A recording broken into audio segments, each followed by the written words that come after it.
वैसे तो किसी भूत का आना अच्छा नहीं है।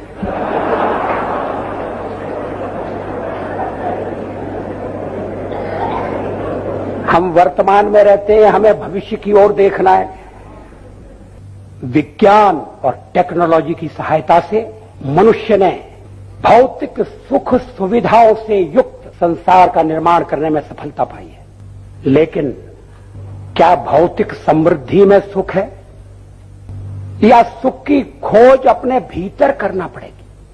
पैसे से दवा खरीदी जा सकती है, स्वास्थ्य नहीं खरीदा जा सकता।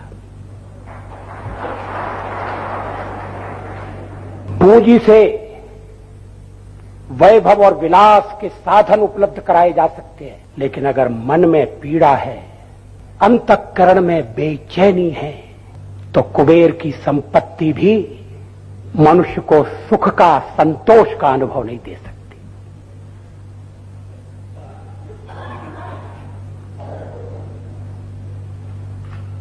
जिस विज्ञान और टेक्नोलॉजी ने इतनी प्रगति की है, अभी श्री प्रेमचंद दास उसका वर्णन कर रहे थे, मैं उसको दोहराना नहीं चाहता। अब टेलीग्राम का जमाना नहीं है, टेलीफोन का जमाना है। हम कुछ ही दिनों में विश्व की परिक्रमा कर सकते हैं। हमने स्मॉल पॉक्स को जीत लिया है, ट्यूबरकुलोसिस पर विजय प्राप्त की है। मनुष्य ने चंद्रमा पर अपने चरण चिन्ह अंकित कर दिए हैं। लेकिन मनुष्य चंद्रमा तक पहुंच गया है, इस धरती पर उसको किस तरह से जिंदा रहना चाहिए ये नहीं सीख पाया है।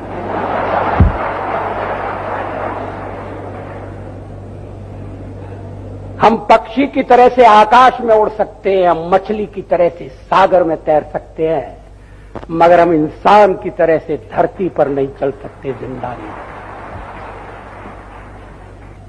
ये शिक्षा कहां मिलेगी, ये संस्कार कहां प्राप्त होगा?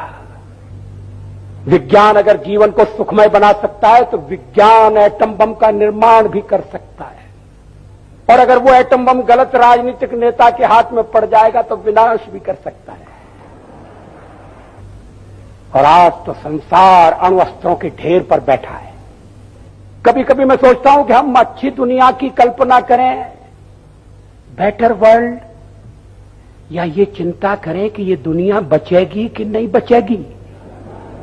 प्रश्न ये, विज्ञान का उपयोग कैसा होता है? आग से खाना भी पकाया जा सकता है, आग से घर को भी जलाया जा सकता है। अब हमारी बुद्धि निर्माण की बुद्धि हो, विनाश की नहीं। और ये थीम है आज का, the approach should be creative not destructive, it should be positive not negative.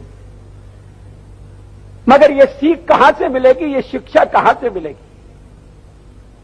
इसके लिए माउंट आबू आना पड़ेगा।